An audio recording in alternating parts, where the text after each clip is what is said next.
Sumo गाड़ी है। देखो गाड़ी चालू करा मैंने, गाड़ी चालू करा, इसका एसी बंद था तो मैंने पूरा चेक करा, इसमें ये वाले में करंट नहीं आ रहा था, आर्थिंग आ रही थी, तो मैंने पूरा चेक करा, इसका रिले शॉर्ट था बाहर।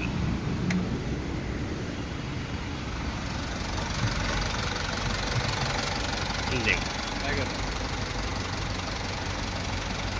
ये गाड़ी, ये इसका एसी ब्लोअर का रिले है, एसी ब्लोअर का रिले ये मैंने नया डाला,